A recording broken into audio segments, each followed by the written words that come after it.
저는 40대의 남자이고 카페를 운영하면서 먹고 삽니다. 40 중반의 나이까지 저는 결혼하지 않고 혼자 살다가 얼마 전에 슬하에 딸 한 명이 있는 싱글맘과 결혼에 골인했어요. 저는 20대 시절 산에서 사고를 당해 한쪽 다리를 저는 지체장애인입니다.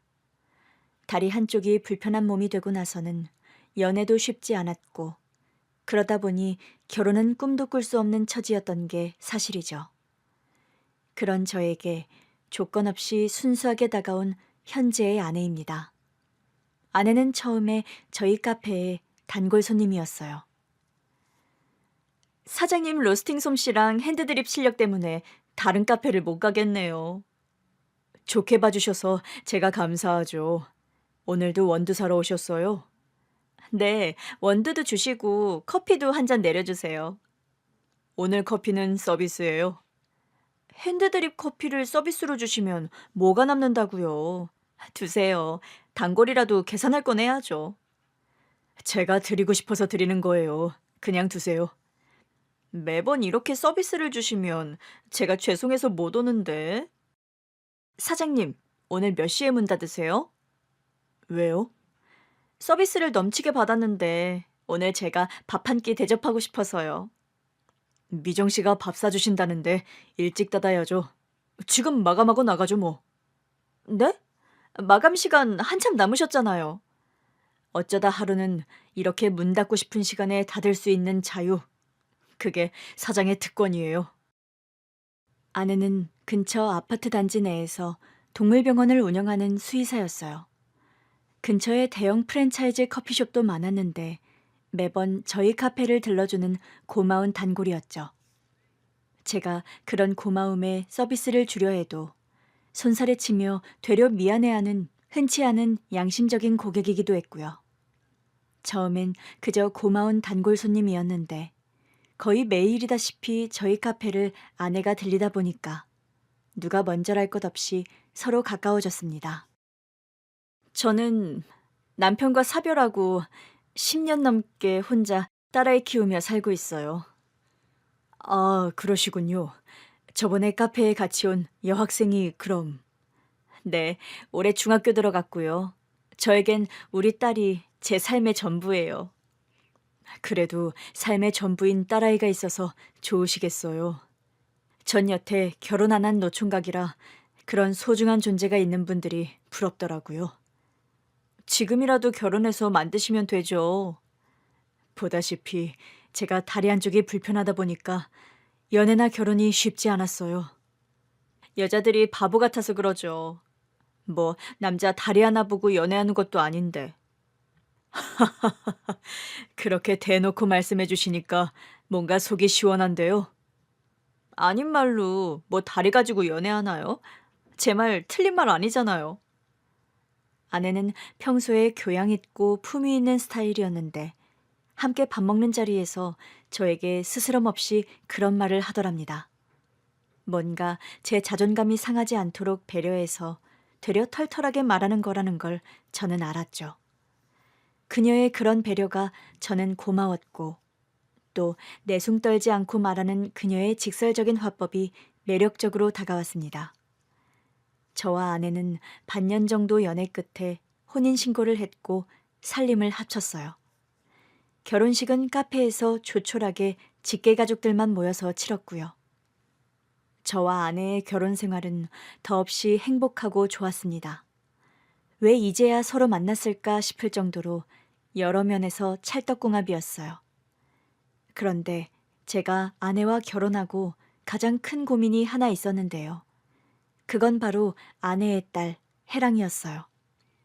저는 처음부터 혜랑이를 제 딸로 받아들이고 친해지려고 노력을 많이 했는데 혜랑이는 여전히 저를 불편하게 여기고 언제나 선을 긋는 태도를 거두지 않고 있는 겁니다.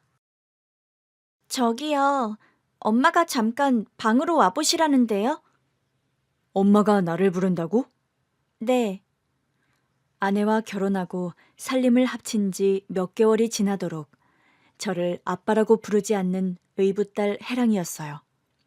사람들이 규정하는 혜랑이와 저의 관계는 물론 의붓딸과 새아빠였지만 저는 아내와 결혼을 결심한 순간부터 해랑이를 제가 마음으로 낳은 딸이라 여기고 있었는데도 말입니다. 되도록 저와 말을 섞지 않으려는 해랑이였고 저를 굳이 부를 일이 생기면 마지못한 목소리로 저기요 하고 부르는 해랑이였어요. 여보, 내가 뭐가 부족한 걸까? 나름 노력을 많이 하는데도 해랑이랑 가까워지는 게 쉽지가 않네. 너무 부담 갖지 말고 천천히 시간을 두고 기다려봐요. 해랑이가 한참 예민한 중학생이잖아요. 중2병이라는 말이 괜히 있겠어요? 그래도 이런 어색한 관계가 오래 갈수록 좋지 않은 건데. 너무 걱정 말아요, 여보. 당신이랑 나 재혼한다고 했을 때 내가 가장 먼저 허락을 구한 것도 해랑이었어요. 해랑이가 우리 결혼 오케이 했다면서? 그럼요. 그랬으니까 내가 당신이랑 재혼도 가능했던 거고요. 그런데 왜 내게 아빠란 소리를 안 하는 걸까? 해랑이 기억 속에 원체 아빠란 존재가 부재해놔서 그럴 거예요. 해랑이 3살 때 친아빠가 명 달리했고 그 후로 줄곧 여태까지 아빠란 소리를 해본 적 없이 살아온 아이예요. 당신 말 듣고 보니 이해도 가긴 하는데 당신이 너무 서운해 안 했으면 좋겠어요. 해랑이가 또 성격이 친구든 어른이든 쉽게 마음을 빨리 여는 편이 아니에요. 해랑이가 어린애답지 않게 마음이 진중한 편이긴 하지. 당신이 싫었으면 애초에 우리 재혼 허락도 안 했을 거예요. 그런데 아니잖아요. 해랑이가 천천히 마음을 열 때까지 당신이 조금만 지켜봐줘요. 네? 아내는 그런 말로 저를 위로했지만 저는 조바심이 나고 좀 서운한 마음이 드는 것도 사실이었죠. 저는 카페를 운영하면서도 해랑이의 등하교를 제가 직접 하곤 했어요. 해랑이를 픽업하며 같이 차를 타고 이동하는 동안에라도 이것저것 대화도 하고 친해질 시간을 가지려는 저만의 노력의 일환이었죠. 그날도 딸아이가 학원 마칠 시간이 되었고 저는 카페를 잠깐 종업원에게 맡긴 뒤 딸아이 픽업을 갔어요. 수업 잘 마쳤니? 네, 오셨어요? 짧은 대답 후에 또 말문을 닫아버리는 해랑이었죠. 해랑아, 너 보이그룹 좋아한다고 하지 않았니? 네, 좋아해요. 초등학교 때부터 지금까지요. 다음 달에 콘서트가 있다는데 아빠가 예매할 테니까 같이 갈까? 오빠들 콘서트 예매가 쉽지 않을 텐데요. 완전 예매 전쟁 수준이에요. 보통 광클릭 솜씨 가지고는 안 될 텐데. 그건 걱정 마라, 해랑아. 아빠가 어떻게든 예매 성공시킬 테니까. 그럼 예매만 성공하면 아빠랑 같이 간다는 거지? 네. 작은 목소리로 대답하는 해랑이었지만 좋아하는 보이그룹의 콘서트는 저와 흔쾌히 가겠다고 하는 것에 저는 일단 다행이다 싶더군요. 그 말에 기분이 좋아서 콧노래를 부르며 운전을 하는데 그런 말을 하는 딸아이였어요.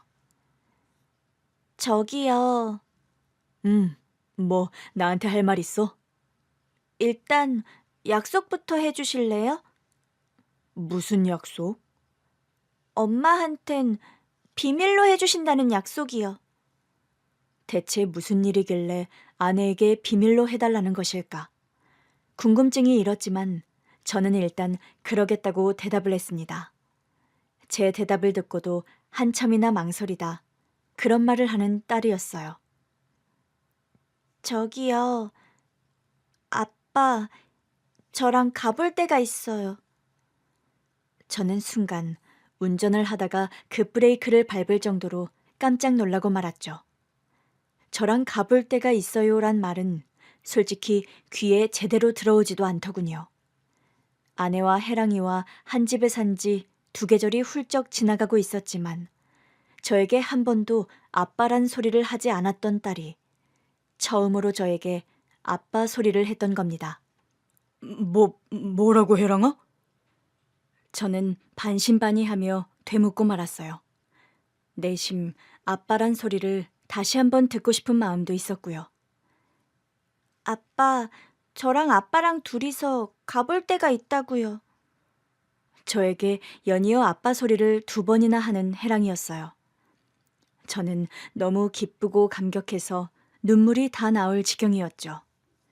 그렇다고 딸아이 앞에서 그런 모습을 보이는 건 너무 채통이 떨어질 것 같아서 안간힘을 쓰고 표정 관리를 했더랍니다. 아빠랑 해랑이가 갈 데가 있다고? 그게 어딘데? 딸아이는 저에게 휴대폰으로 주소를 하나 찍어서 보여주더라고요. 해랑이가 아빠에게 단둘이 데이트 가자는데 싫을 게 뭐 있니? 지금 한번 당장 가보자. 저는 그날 딸에게 아빠 소리를 들은 게 너무 기쁘고 감격스러워서 당장 딸이 가자는 곳으로 내비게이션을 설정했습니다. 그리고 한달음에 딸을 태우고 딸이 가르쳐준 주소로 차를 몰고 갔어요. 딸이 알려준 주소로 같이 가는데 도착한 그곳에서 제 인생이 180도 변했습니다. 대체 어떤 곳이었기에 이런 말을 하냐고요? 딸과 함께 차를 몰고 도착한 곳은 아주 으리으리한 대저택이었습니다. 드라마에나 나올 법한 위풍당당한 단독주택이었죠. 해랑아, 여기가 대체 어디니? 들어가 보시면 아마 아실 거예요. 제가 몬 차가 도착하자 대문이 자동으로 지잉 소리를 내며 열리더군요. 그 안으로 들어가자 정돈된 잔디가 넓게 깔려있는 운치 있는 마당이 모습을 드러내더군요. 차에서 딸과 함께 내려서 집 이곳저곳을 둘러보고 있는데 휠체어를 탄 부티나는 백발의 할아버지가 집안에서 도우미 아주머니의 부축을 받고 밖으로 나오는 겁니다. 오랜만이에요, 철욱은. 초면에 제 이름을 부르며 아는 척하는 할아버지였습니다. 대체 누구길래 내 이름을 아는 걸까? 의아해하며 그 할아버지에게 저도 점점 다가갔는데 어디선가 아주 낯이 익은 인상이었어요. 누구신지 어디선가 한번 뵌 적 있는 분 같기는 합니다만. 철욱은 벌써 나를 잊었습니까? 그런 말을 하며 눈물을 글썽이며 제 손을 덥석 잡는 할아버지였어요. 낯이 있긴 한데 제가 기억이 정확히 나질 않는군요. 20년 전 설악산에서의 일을 잊으셨어요. 아, 그럼 혹시 그때 그 벼랑 아래로 떨어지며 사고를 당하셨던 그분이세요? 맞습니다. 제가 그 산에서 추락사 할 뻔했던 그 사람이에요. 철욱은 덕분에 구사일생 목숨을 구한 바로 그 등산객이요. 그런 말을 하며 오열을 터뜨리는 할아버지였습니다. 흐느끼는 할아버지 모습을 보다 보니까 저도 기억이 하나둘 떠오르더군요. 제가요, 사실 20대 시절 산에서 사고를 당하기 전까지는 2다리가 멀쩡했습니다. 대학교 시절 등산을 좋아했던 저는 산악회 동아리 활동을 했는데 그날도 동아리 사람들과 설악산 등반을 떠났던 거였죠. 한참 등반을 마치고 하산을 하고 있는데 어디선가 찢어질 듯한 남자의 비명소리가 들려왔고요. 아! 사람 살려! 사람 살려요! 저와 동아리 사람들은 비명소리가 나는 곳으로 달려갔더랍니다. 가보니까요, 산 비탈의 벼랑 아래로 한 중년의 남자가 떨어져서 고통스러운 신음을 내지르고 있었어요. 괜찮으세요? 다리를 심하게 다쳐서 꼼짝을 못하겠어요. 초로야, 너 일단 빨리 내려가서 구급대에 신고부터 하자. 저 사람 떨어진 위치가 우리가 구조하기엔 너무 위험한 자리야. 그래도 저렇게 아픈 사람을 어떻게 그냥 둬요? 저기 떨어진 자리가 보니까 위치도 애매해서 조금 있으면 무너질지도 모르는 집안이에요. 그러니까 더 우리가 나설 상황이 아니라는 거야. 추락해 구하려다 너까지 잘못되면 어쩌려고 그러니? 선배, 그런데 보세요. 지금 저 사람 출혈이 너무 심해서 일단 압박붕대라도 안 하면 큰일 나겠어요. 게다가 지금 저 자리가 무너지기 일보 직전인데 다리도 못 쓰는 사람을 구해야지 어째요. 철우야, 내 말 들어. 너 지금 거긴 내려갔다간 너까지 죽는 수가 있다고. 저 안 죽어요, 선배. 나 그냥 죽게 선배가 안 놔두실 거잖아요. 안 그래요? 선배, 구급대의 신고는 알아서 부탁드릴게요. 저는 일단 내려가서 저 위험한 자리에서 저 사람 일단 구조부터 좀 할게요. 사람들의 만류를 뒤로 하고 등산객을 구하러 내려간 저였습니다. 그때 추락객이 떨어진 자리가 집안이 불안정해서 무척 위험한 자리였어요. 그냥 뒀다가는 다리를 다친 그 추락객이 아예 벼랑 아래로 떨어져 목숨을 잃을 상황이었죠. 저는 그 위험한 자리로 내려가서 추락객을 겨우 구했는데 그 사람을 업고 올라오려는 찰나 집안이 그대로 무너져 버렸던 겁니다. 저는 그 와중에도 그 추락객을 보호한다고 온몸을 날려 그 추락객을 품에 안고 있었죠. 그 후로 제가 정신을 차렸을 때는 대학병원의 중환자실이었어요.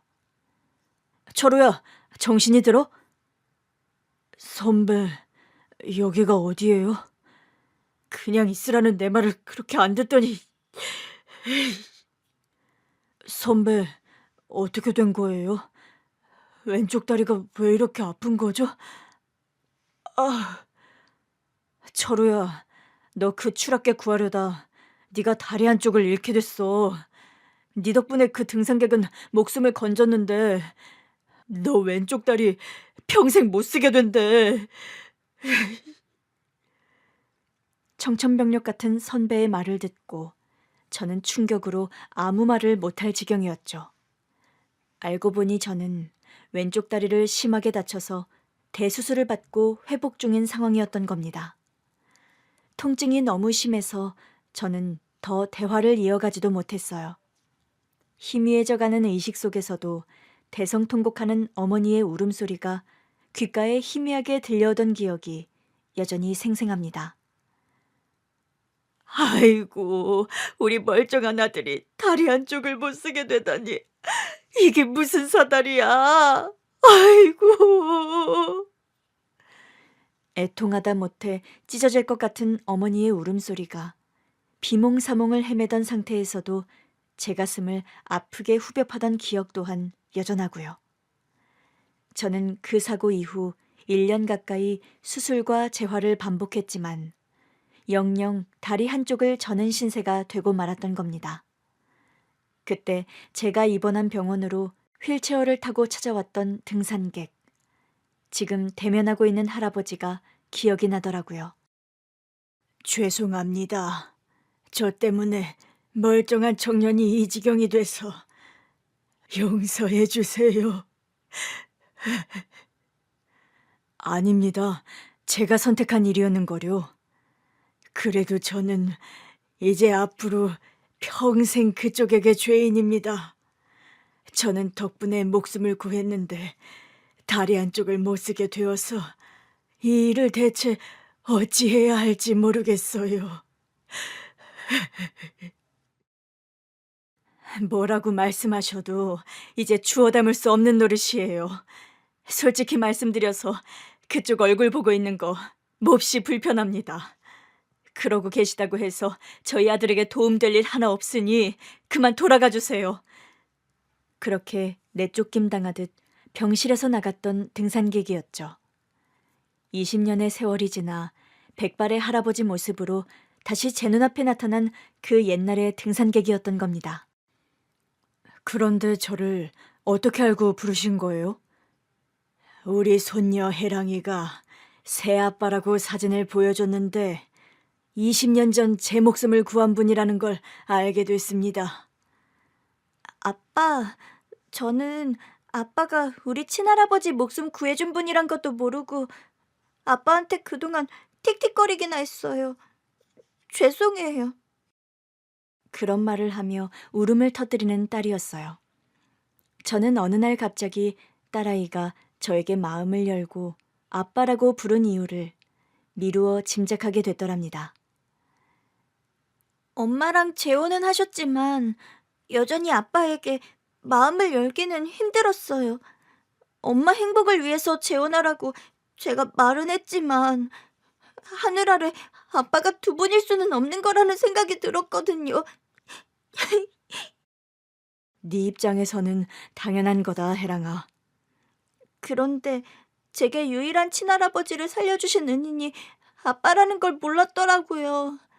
우리 할아버지 구해주신다고 다리까지 불편하게 되었다는 걸 저는 얼마 전에야 알았어요.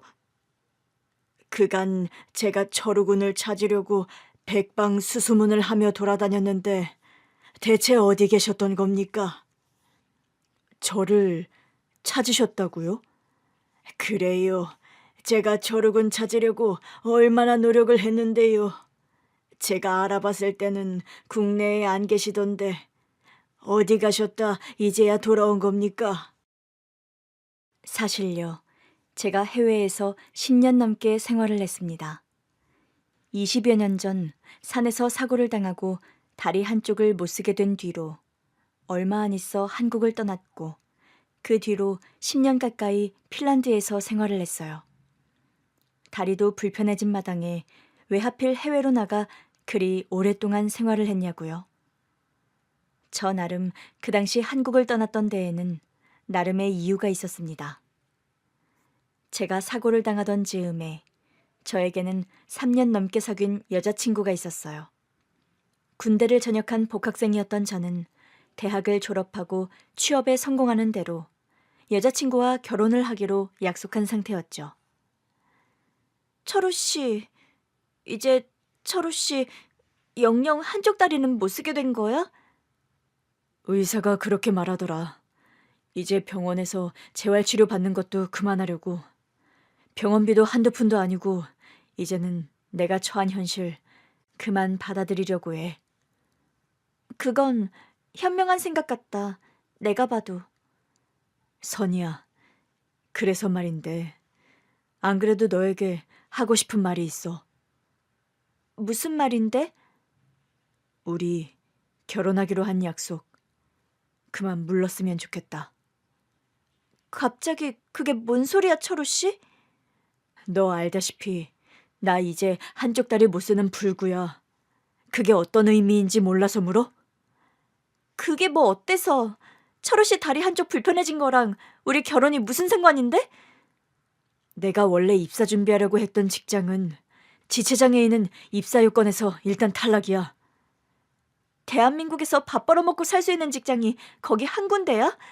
거기가 안 되면 다른 데라도 알아보면 되지. 자신 없어. 선이 너에게 떳떳한 남자가 될 자신이 이제 더는 없어. 그러니까 그만 헤어졌으면 좋겠어. 철우 씨는 나랑 헤어지자고 하는 말이 그렇게 쉽게 나와? 철우 씨 상황 이해 못하는 것도 아니지만 무슨 말을 그렇게 매정하게 해? 미안하다, 선이야. 넌 나보다 훨씬 좋은 남자 만나야 해. 얼마든지 그럴 수 있는 여자고. 그러니까 다신 나 보러 오지 마. 안 돼. 나는 못 헤어져. 누구 마음대로 헤어지자 말자 마음대로 결정하는 건데? 내 마음대로. 그리고 꼭 내가 당한 사고 때문만은 아니야. 그건 또 무슨 말이야? 사고 당하기 한참 전부터 나 사실 선이 너한테 흥미 떨어진 지 오래야. 뭐라고? 여자로서 너 재미없어진 지 이미 오래라고. 내 처지 때문에 너한테 헤어지자고 오해하는 것 같아서 하는 소리야. 거짓말하지 마. 내가 이런 거짓말할 사람처럼 보이니? 너 내 성격 누구보다 잘 알잖아. 기면 기고 아니면 아닌 성격. 이런 식으로 완전히 선을 긋겠다는 거야? 어떻게 사람 마음이 그렇게 하루아침에 변하는데? 같은 말 여러 번 하게 만들지 마. 우리 남들처럼 꼴사납게 헤어지는 짓 하지 말자. 난 너한테 오래전부터 실증났어. 그러니까 그만해. 저는 그때 제가 생각해도 참 야멸차게 여자친구에게 이별 통보를 했습니다. 여자로서 실증났다. 나는 이제 너를 만나기 싫어졌다고 뻔뻔하게 거짓말까지 하면서요. 그런 잔인한 말을 하면서 이별을 통보하는데도 마지막 순간까지 제 바지가랑이를 붙잡고 울면서 애원하는 여자친구였어요. 오빠가 실직냈다고 해도 나는 못 헤어져. 나는 아직도 오빠가 좋단 말이야. 철우 씨 없으면 나 못 산단 말이야. 너 이럴수록 나 정말 너한테 없던 정까지 떨어지는 거 몰라? 저리 비켜주라. 나 이제 진짜 네 얼굴 보는 것도 힘드니까. 사실 제가 여자친구에게 그런 식으로 이별 통보를 할 수밖에 없는 이유가 있었습니다. 저는 다리가 불편해지긴 했지만 사랑하는 여자친구와 헤어질 결심까지는 하지 않았어요. 물론 머릿속으로 고민이 많긴 했습니다. 여자친구는 저보다 2살이 어렸고 갑자기 다리가 불편한 처지가 되다 보니 여자친구에게 모자람 없는 남자가 과연 될 수 있을까? 현실적으로 고민이 많았으니까요. 여자친구와 헤어질 결심을 하게 된 데에는 사실 여자친구 어머니의 역할이 컸습니다. 한참 병원에 입원해서 재활치료를 받던 어느 날이었어요. 그날도 저는 힘겨운 재활치료를 마치고 거의 기진맥진해서 병실에 들어온 참이었죠. 안녕하세요. 박철우 군 되시죠? 안녕하세요. 그런데 누구신지... 처음 보는 깐깐해 보이는 인상의 중년 아주머니였습니다. 그렇지만 그 아주머니를 보고 저는 한눈에 그 사람이 여자친구의 어머니라는 걸 직감했어요. 나 선희 엄마 되는 사람이에요. 아, 안녕하세요, 어머니. 사실 오늘 내가 여기 병원 찾아온 거 우리 선희는 모르는 일이에요. 네. 본능적으로 알 수 있더군요. 뭔가 좋은 소리를 하러 온 분은 아니란 걸요. 지금 나하고 얘기를 좀 나눌 수 있어요? 네, 말씀하세요. 마침 저희 어머니도 집에 옷가지를 가지러 가셔서 안 계세요. 그럼 잘 됐네요. 듣자 하니 산에서 사고를 당해서 한쪽 다리 영영 못 쓰게 됐다면서요. 네, 그렇게 됐습니다. 우리 선이랑 결혼까지 약속했다면서요. 네, 선이랑 저 서로 많이 좋아합니다, 어머니. 서로 많이 좋아한다고요? 뭐 그러니까 결혼도 약속했겠죠. 그렇지만 지금은 옛날하고 상황이 많이 달라졌다는 것도 누구보다 잘 알겠네요. 네? 뭘 되물어요? 지금 철우군이 처한 상황이 남들처럼 평범하게 가정을 꾸고 그럴 상황은 아니잖아요. 그런 말을 하면서 불편한 제 왼쪽 다리를 뚫어지게 쳐다보는 여자친구의 어머니였어요. 고통스런 재활치료보다 그보다 끔찍했던 수술 후의 통증보다 저는 그 순간 더 날카롭고 가혹한 통증을 느꼈습니다. 사람의 적의와 혐오에 찬 시선이 그 어떤 날카로운 칼이나 무기보다 더한 상처를 줄 수 있다는 걸 저는 그때 알았죠. 오늘 찾아온 건 내가 철우군에게 꼭 할 말이 있어서예요. 무슨 말씀이신데요? 미안하지만 우리 선희와 헤어져 줬으면 좋겠어요. 선희와 헤어지라고요? 그럼 뭐 진짜 그런 처지가 된 마당에 우리 딸이랑 결혼이라도 하려고 그랬어요? 지금 제 상황이 탐탁지 않으신 거는 압니다. 이해도 하고요. 그렇지만 저 여기서 절대 주저앉지 않을 겁니다. 제 몸이 부서지게 일을 해서라도 선이 절대 고생 안 시킬 자신 있어요. 그런 다부진 각오는 뭐 나쁘지 않네요. 그래도 현실이란 게 그리 호락호락한 게 아니에요. 멀쩡한 사람도 제대로 밥벌이하며 사는 게 쉬운 일이 아닌데 장애를 가진 몸으로 처자식 제대로 건사하는 게 보통 일일 것 같아요? 어머니, 저 절대 무책임한 남자 아닙니다. 한쪽 다리가 불편한 만큼 배로 노력해서 그런 각오로 사는 건 좋은데요. 저는 우리 딸 고생문 훤히 열린 그런 시집 보내고 싶지 않아요. 게다가 평생 장애인 남편 두고 산다는 손가락질 절대 받게 하고 싶지 않아요. 어머니, 우리 선이 사랑한다고 했죠? 그럼 우리 딸 보내줘요. 진짜 사랑한다면 그게 제일 사내다운 행동이에요. 그런 말을 하고 병실 문을 쾅 닫고 나가버리는 여자친구 어머니였습니다. 상심과 상처로 저도 모르게 눈물이 왈칵 쏟아지더라고요. 힘없이 병원 침대에 털썩 주저앉았는데 그때 병실 문이 열리며 어머니가 들어오시는 겁니다.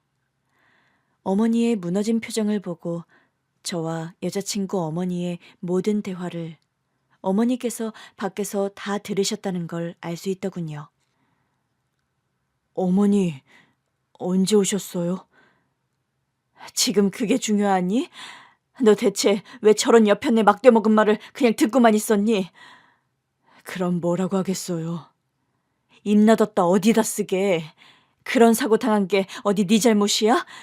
벼랑에 떨어진 등산객 한 명 살린다고 위험한 데 내려가서 사람 구한 죄밖에 없는 네가 그 애먼 사람 살린다고 네 다리 그 지경 된 거라고 왜 말을 못하니? 응? 어머니, 내가 아까 진작에 안에 뛰쳐들어와서 저 못돼 먹은 여편애한테 한 바가지 욕 못해준 게 평생 한이 될 것 같구나. 어머니, 그만하세요. 선희 어머니 말이 틀린 말도 아닌데요. 너 대체 누굴 닮아 그리 착해 빠졌니? 넌 오기도 없어? 화도 안 나? 저런 말 듣고 분하지도 않냔 말이다. 그냥 선희 어머니 입장에서 하시는 말씀이잖아요. 엄마, 저는 진짜 아무렇지 않으니까 엄마 진정하세요. 어떻게 진정을 하게 생겼어? 애먼 사람 구하려다 우리 아들 다리 불구된 것만 해도 원통해 죽겠는데 그런 우리 불쌍한 아들 마음에 대못을 박다니. 아이고. 그날 병실에서 저를 끌어안고 대성통곡하시던 어머니였습니다. 그날의 사건 이후로 저는 고민 끝에 여자친구에게 이별을 고한 거였죠. 매정한 말로 내치듯 여자친구와 헤어졌지만 후폭풍은 아주 셌습니다. 저는 이별의 상처에서 좀처럼 벗어나오기 힘들더라고요. 마음을 잡지 못하고 식음을 전폐하고 살고 있는데 핀란드로 건너가 민박집을 하던 사촌형이 잠시 한국에 귀국을 했더랍니다. 철우야, 너 등산객 구하려다 다리 많이 다쳤다면서? 네, 그렇게 됐어요, 형. 어려서부터 심성 착한 걸로 유명한 녀석이 하긴 너였지. 그렇다고 임마, 너 다칠 생각 안 하고 남부터 구하면 어쩌자는 거야? 그러게요. 제가 부주의해서 사람 여럿 걱정시키네요. 죄송해요, 형. 너에게 그런 말 들으려고 한 소리 아니다. 네가 나에게 미안하다 할 일도 아니고 되려 내가 미안하지. 그 우여곡절 겪는 동안 한 번도 와보지도 못하고. 이번에 저 보러 귀국하셨다는 얘기 들었어요, 형. 신경 써줘서 감사해요. 감사는 무슨. 너 사고당했다는 소리 듣고 진작 귀국하려고 했는데 현지에서 이거저거 나도 나름 일이 하도 바빴던 탓에 늦게 와서 미안하다. 사촌형은 제가 상심해서 집에서 두문불출하던 시기에 저를 찾아왔었습니다. 그리고 제게 그런 제의를 했어요. 철우야, 너 형 따라 핀란드 가서 일해볼 생각 없니? 제가 핀란드 가서 할 일이 있을까요? 내가 민박집이랑 커피숍을 운영하는데 일손이 너무 딸려서 말이야. 거기 현지서 사람 고용하느니 너만 괜찮다면 네가 내일 도우며 너한테 월급 주는 게 나을 것 같아서. 제가 가서 무슨 일을 하면 되는데요, 형? 민박집 운영이랑 커피숍 운영 네가 도와주는 거지 뭐. 내가 로스팅해서 직접 원두 납품하는 일도 하는데 네가 원하면 커피 관련 일 너에게도 가르쳐주고 싶구나. 저는 그렇게 사촌형의 권유로 핀란드로 건너가서 민박집 일과 커피숍 일을 돕게 되었던 겁니다. 오랫동안 핀란드로 건너가서 생활하시다 보니 그동안 연락이 안 되었던 거로군요. 네, 한국 들어와서 카페 오픈한 지 3년이 채 안 되거든요. 저는 그런 줄도 모르고 저러군이 왜 그동안 그렇게 연락이 안 되나 저 혼자 동동거렸네요. 그런데 왜 저를 그렇게 찾으셨어요? 왜라니요? 제 목숨을 구해주신 분인데 제가 당연히 찾아뵙고 지금이라도 좀 보답을 하고 싶어 그랬습니다. 보답은요, 무슨. 이제 다 지난 일입니다. 그런데 어떻게 저를 다시 찾게 되신 거세요? 그게 참, 인연이라는 게 참 기막히죠. 사실 해랑이가 제 친손녀입니다. 알고 보니까요, 저희 딸아이, 그러니까 의붓딸 해랑이의 친할아버지가 제가 예전에 산에서 구해드린 그 중년의 등산객이었던 겁니다. 제가 해랑이의 새아빠인 줄 얼마 전까지만 해도 꿈에도 몰랐다는 할아버지였습니다. 아시겠지만 저희 아들이 우리 해랑이 어려서 교통사고로 명을 달리하는 바람에 며느리와는 얼굴 안 보고 산 지 오래됐어요. 저는 한 달에 한두 번 할아버지를 뵈러 혼자 이 집에 찾아오곤 했는데 제가 얼마 전에 새아빠 사진을 할아버지께 보여드렸어요. 해랑 어미가 재혼했다는 건 들어서 알고 있었지만 해랑이 새아빠 얼굴을 제가 볼 일은 없다 생각했는데 해랑이가 이 사람이 새아빠라고 휴대폰으로 사진을 보여줬어요. 그런데 사진 속 주인공이 내가 그렇게 찾아 헤매던 철우군이란 걸 알고 정말 놀랐고요. 저는 사실 그때 할아버지를 찾아와서 할아버지 댁에서 생활하면 안 되냐고 여쭤봤었어요. 아니, 해랑아, 왜 그런... 그냥 새아빠가 싫은 건 아니었는데요.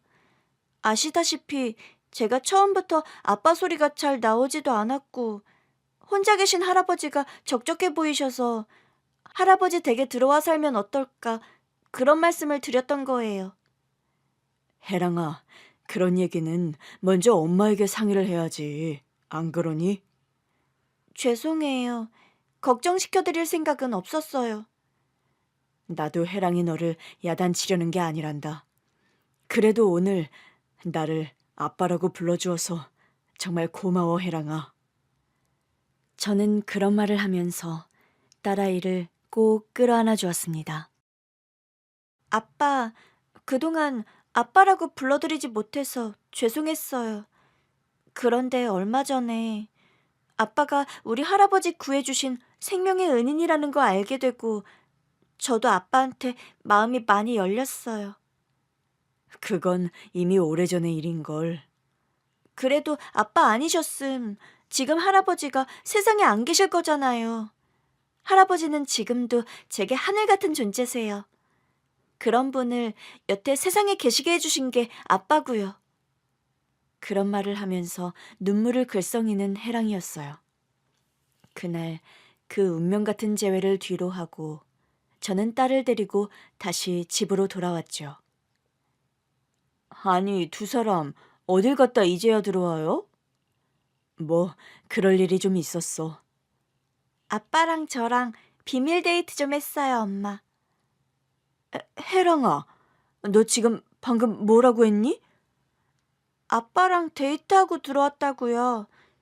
엄마, 저 오늘 피곤해서 좀 일찍 들어가서 잘게요. 두 분 안녕히 주무세요.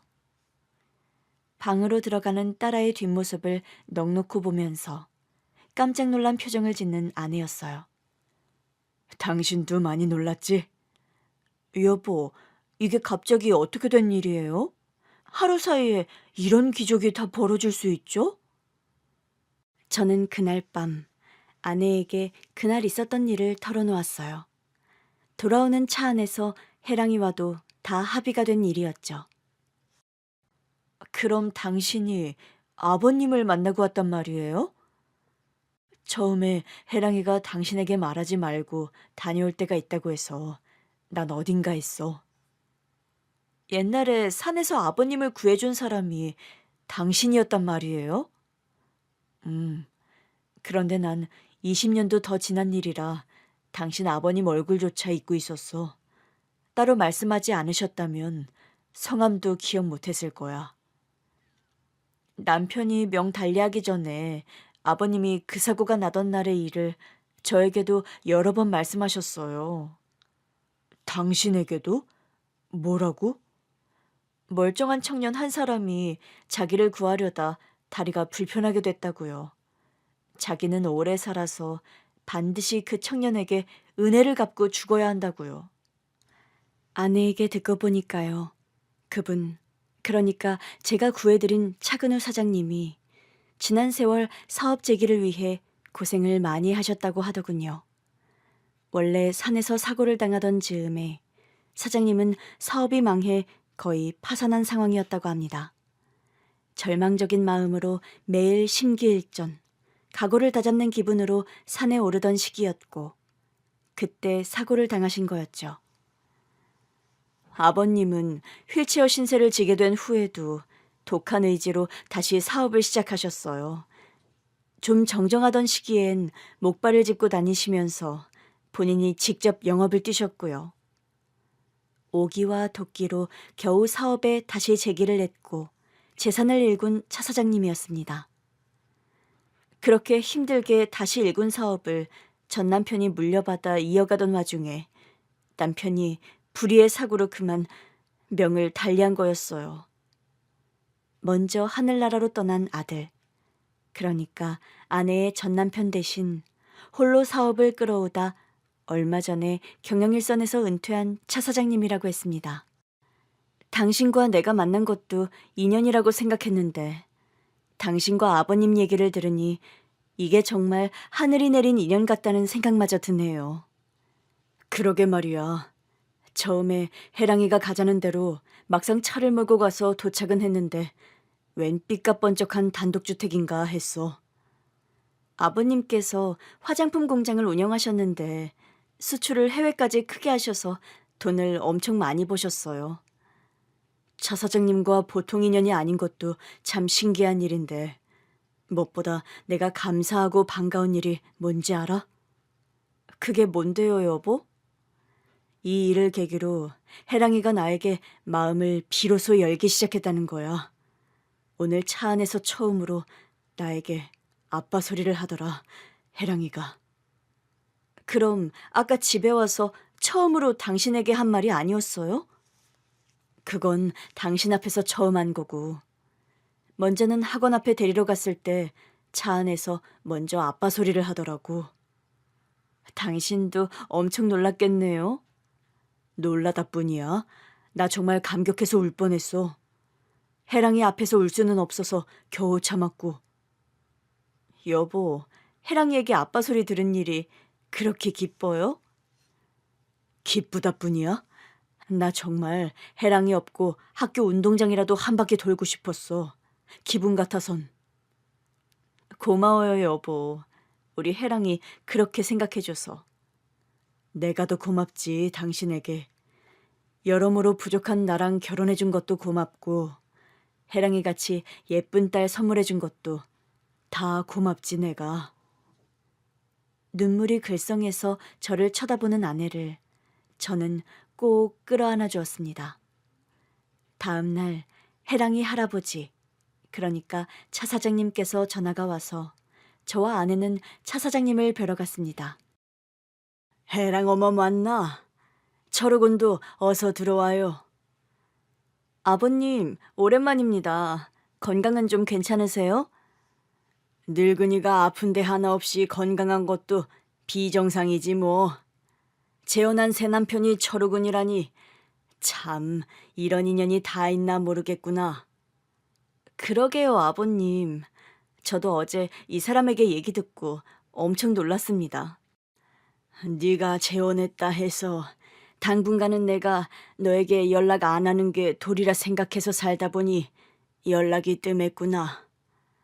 저도 연락 못 드린 건 마찬가지인 거려. 제가 죄송합니다. 아니야. 네가 재혼한다고 처음 내게 말했을 때 앞으로는 안부 인사도 하지 말고 새로 시작한 가정에 충실하라고 말한 건 나였다. 혜랑이가 이 사람 사진 아버님께 보여드렸다면서요? 그러게 말이다. 나도 그 사진을 보지 않았더라면 내가 평생을 찾아 헤맨 생명의 은인이 너의 새 남편이라는 것도 모르고 살 뻔했구나. 그런 말을 주고받는 아내와 차 사장님이었습니다. 이미 하늘나라로 떠난 아들과 그 아들의 혼자 남은 며느리, 그리고 그 며느리의 새 남편인 저. 따지고 보면 절대로 살면서 한자리에 함께 있기 힘든 조합의 관계인 게 사실이었죠. 저 역시 이게 대체 무슨 운명의 장난인가 싶은 생각마저 들 지경이었어요. 오늘 이렇게 두 사람을 먼 길 오게 한 것은 내가 할 말이 있어서다. 하실 말씀이요? 그래. 그러면서 서류 하나를 저와 아내 앞에 내미는 차 사장님이었습니다. 서류를 봉투에서 꺼내본 아내의 얼굴이 충격과 놀람으로 굳어졌죠. 아버님, 등기 이전 서류를 왜 저희에게 주시는 거세요? 여러모로 이 건물의 주인은 너와 철우군이다. 차 사장님께서 저희 부부에게 건넨 것은 5층짜리 건물의 등기 이전 서류였습니다. 해랑아범 명 달리한 후로 네가 오랜 시간 홀로 외롭게 살다가 재혼한다 소리 들었을 때 안 그래도 결혼 선물을 하나 해야지 그리 생각하고 있었어. 아버님께서 그리 말씀하실 일은 물론 해랑아범은 세상을 떠나 이제 우리 곁에 없지만 너는 우리 집안 며느리였고 무엇보다 해랑의 친엄마니 그럴 자격이 충분해. 아버님, 그래도 저는 이제 철우 씨와 가정이 이뤄서 사는데 이런 큰 선물은 안 해주셔도 됩니다. 이 선물은 그리고 해랑 어미만을 위한 선물이 아니다. 이 선물의 가장 큰 이유는 내가 철우군에게 예전에 갚지 못한 은혜를 갚는 의미가 훨씬 더 커. 사장님, 그건 이미 지난 일입니다. 그리고 누구의 강요도 아닌 제 선택에 의한 일이었고요. 그 일로 더 이상 마음에 짐을 지지 않으셨으면 좋겠어요. 그건 철우군 생각이고요. 나는 여태 철우군을 찾지 못해 애가 많이 탔습니다.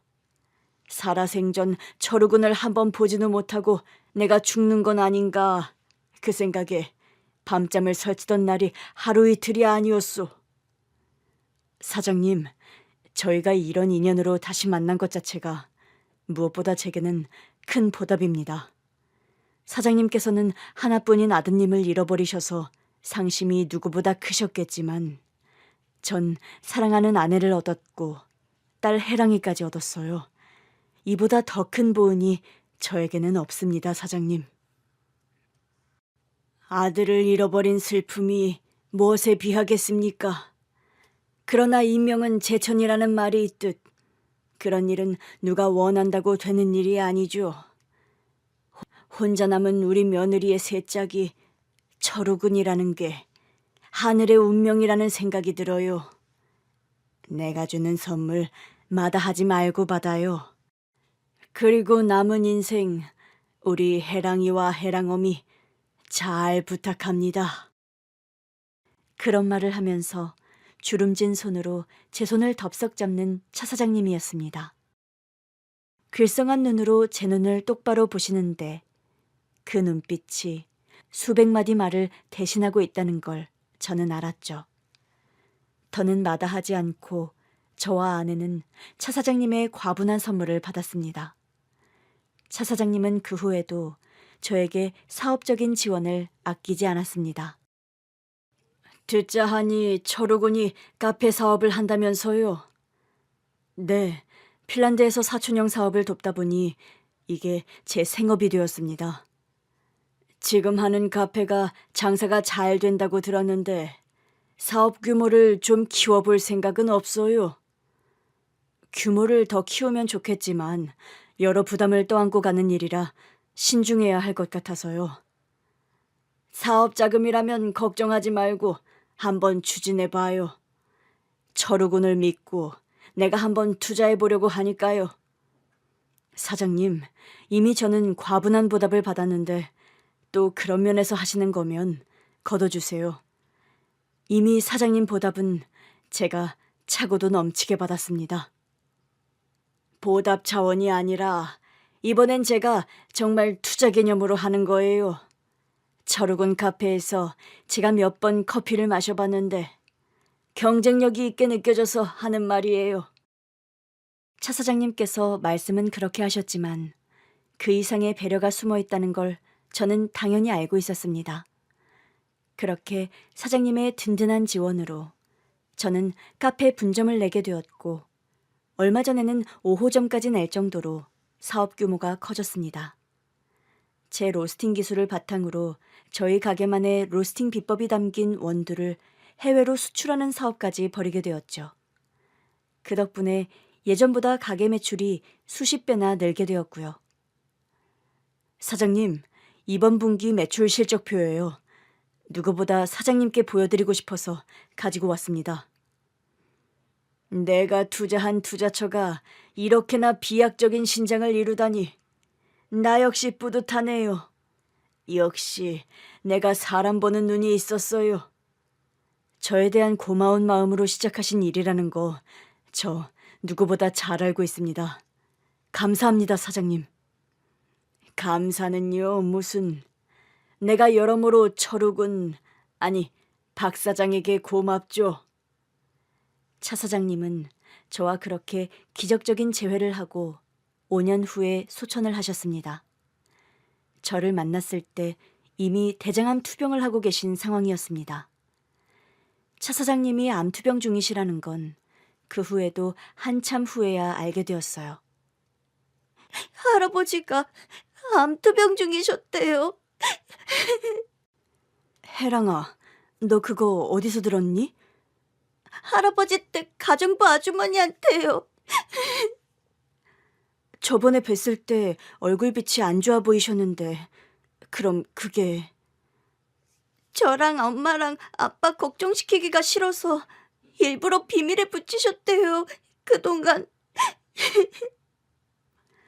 차 사장님께서는 돌아가시기 거의 직전에야 암 투병 사실을 밝히셨습니다. 사장님, 왜 투병 사실을 그간 그리 꽁꽁 숨기셨어요? 늙은이 암 투병하는 걸 뭐하러 밝혀서 사람 여럿 걱정시켜요. 안 그래도 철우군에게는 내가 미안한 거 투성이인 사람인데요. 이제 그런 말씀 그만하세요, 사장님. 여러 가지로 은혜를 입은 사람은 이제 제가 되어버리는 거요. 그런 말 말아요. 돌이켜 그때로 돌아간다 해도 철우군 같은 선택을 할 수 있는 사람은 그리 많지 않아요. 사장님, 내가 이제 죽는다 해도 큰 걱정이 없어요. 해랑이와 해랑어멈 곁에 철우군이 있으니 저 세상 가서 아들내미를 만나도 걱정하지 말라고 말해줄 수 있으니까요. 그런 말을 하면서 제 손을 꼭 잡는 차 사장님이었습니다. 덕분에 귀한 목숨 건지고 여태 살아 많은 일들을 할 수 있었어요. 사업 재기도 했고 며느리도 보고 눈에 넣어도 안 아플 손녀까지 봤죠. 세상에 남아 이 많고 소중한 시간들을 덤으로 보낼 수 있었던 건 모두 철우군 덕분이에요. 사장님, 철우군과는 생각할수록 예사 인연이 아니었던 것 같아요.